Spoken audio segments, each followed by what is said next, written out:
So now that we've gone over what Montessori is, history, and our program here at Mountain View, here are some key things to know about our school and the operations.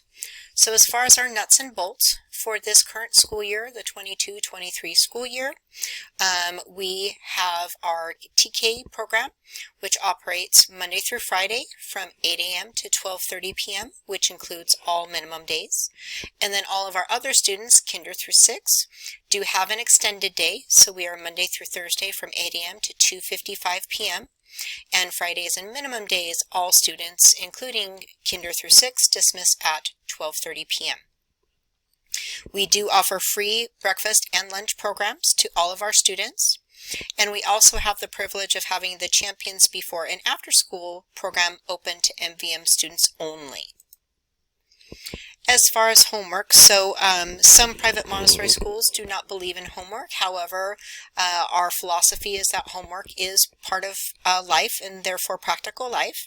So in kindergarten, typically we'll send home weekly homework packets that feature name writing, math such as the number of the week, language, which is the letter of the week, geometry, sight word practice, and guided reading books. For lower elementary, typically we might send home homework packets that feature spelling word practice, those guided reading leveled reading books, sight word practice, and math and language review as necessary. And then for upper elementary, usually weekly homework includes nightly reading, completing journal prompts, spelling, lesson follow-up, and projects. And then as far as discipline, so we do use the method called positive discipline that promotes respect, responsibility, and making good choices among students.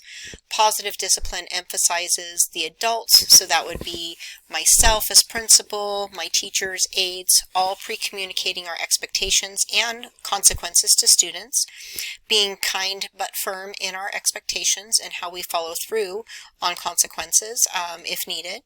And then the students are continually reminded that they are responsible for making good choices, and that we use class meetings to also facilitate community discussions and problem solving so that the students feel that they have a voice and they can be involved. We do have school rules, a very flexible dress code, and other policies that are detailed in our family handbook, which can be found on our website. And as mentioned before, we also follow California Education Code, especially when it comes to more severe discipline. So a little bit about transitioning into a Montessori classroom. So if your student is used to a traditional classroom structure where all of the students are typically working on the same activity at the same time while one teacher leads them through that activity, so it's more whole group instruction, it may take time. It typically takes time for students to successfully transition into a Montessori classroom. That being said, even our returning students take about 6 to 8 weeks to normalize over the summer. So by normalizing means that they are into routines, procedures, and need very little adult prompting or redirection in order to complete their tasks. In Montessori classrooms, student skills are fully assessed, and then they are given lessons and assignments based upon those assessments, whether they're at grade level, below grade level, or above grade level. And this holds true even if students transition in past the beginning of the school year. We still fully assess all of the students so we know exactly where they're at, so we know how to help them gradually become successful in the Montessori environment. And then most mornings, students have 2 to 3 hours to complete their daily assignments. Teachers give lessons on new materials, and they, along with the instructional aide, are available to answer questions and support students. But ultimately, we want students to be responsible for being on task and completing their individual work completely. So another thing just to kind of go over is sometimes in reading about Montessori, there are some common misconceptions that do come up. One is Dr. Montessori's mantra of follow the child. So when a child comes into our program and they are, especially if they are below grade level, we do our best to follow the child and where they're at cognitively and academically and developmentally, but we also have to do our best to follow the standards so that we are filling in gaps, but we're not also creating bigger gaps. And then there tends to be a misconception between individualized versus one-on-one instruction. So within the classroom, especially during that work period and when teachers are giving small group or individual lessons, each student has different goals and different work plans that they can work on, that they've been taught how to properly use the Montessori materials or complete different activities, research projects, team activities. And so while the teacher and the aides are engaged with helping other students, they are supposed to be working on their individualized goals. That is very different from one-on-one instruction. So it's very atypical for the teachers to sit down one-on-one with each student. Typically, most of our lessons are given in small groups of, we try to do no more than 5 to 6 students at a time. And then because we do have full-time aides, near full-time aides in the classroom, the role of the aide is to be the teacher's left hand and to step in and help students get that right amount of help so that the aide can walk away and help another student. So the aides are not there for one-on-one support. They are there to support the teacher and be an extension of the teacher. And then just some food for thought if Montessori is a good fit for your child. So is your child usually self-directed? Do they like to do things on their own? Do they need a lot of prompting? Does your child complete work independently versus being guided through an activity?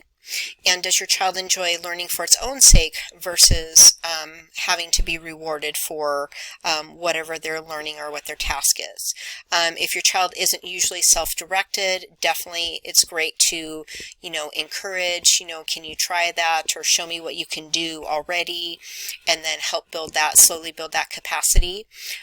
If your child doesn't work independently and has to be guided through an activity, just building up some of that stamina of, try this for 2 minutes and then I'll come check on you. And the next time, try that for 3 minutes. You're working hard. And does your child enjoy learning for its own sake versus rewards? In the Montessori environment, we focus on intrinsic or internal motivation versus extrinsic or external motivation. So we do at times offer some little treats or goodies or some sort of a token economy system, but really the focus is on the child enjoying their learning and being motivated by their own accomplishments. And then, is MVM a good fit for your family? Our educational program emphasizes the responsibility for learning, being on task, being accountable, being self-motivated, working independently. And so in order for us to build that good, strong home, school-to-home bridge, we do ask for our families to help instill that type of responsibility in their children at home by having them do age-appropriate activities or chores such as dressing themselves, assisting with cleaning, cooking, taking care of pets, making their bed, raking the leaves, folding socks, whatever is developmentally appropriate. And if you're not sure if this type of program is a right choice for you or for your family, we encourage you to do some more research on Montessori education to determine if that's a good match for your child or your family. There is a slide included further down in the slideshow that does have some clickable resources, and those resources are also found on our website as well. And then just a note, there's always this question of, if I put my child in a Montessori program, how is that going to benefit them in the long run, or what will happen after they graduate? So there was a longitudinal study that was a research project that was done with 400 students back in Milwaukee that had graduated from a K through 5 Montessori program, and they wanted to see, how those kids transitioned into a traditional public school system. And so what that study uncovered is that Montessori students typically tended to have higher test scores and GPAs, and then children who had received that preschool through 5 Montessori education not only outperformed other student groups in math and science test scores, but also had those higher GPAs when they graduated. And so typically, if you think about it, if we instill all of these great skills and practical life skills of being, motivated, independent, responsible, accountable, cooperation, collaboration, once students leave our program, they have a lot of great skills that they can take on with them no matter what school they go to, or even if they transition out of our program before graduating in 6th grade. And then many of our graduates are accepted to the more rigorous middle and high school programs, such as University Prep, Riverside Prep, and Sims. And then next steps, so if you're interested in enrolling in our program, we have our online waitlist application that can be found on our website. If you want to participate in the lottery for next year's openings, the new online lottery application will be available after January 1st of 2023. And then our lottery will take place on Friday, April the 14th for next year's openings for the 23-24 school year. Once we have the lottery, then the following Monday, parents will begin to be notified if they received a space in the lottery or if they have been waitlisted and their waitlist option or their waitlist number. And then we just ask that, if you do fill out the waitlist application, that please do not send in any paperwork unless we've actually notified you that we do have an opening and you have been accepted. And then if an opening is offered to you, we give you a month to fill in all the paperwork so that we can secure the enrollment. And actually all of our enrollment is now online through our Parent View system. And then any applications received after the lottery will be added to the wait list for ongoing openings. And then here are some of the great resources for our families, and these are also listed on our website. And now the next part is on to our virtual tour.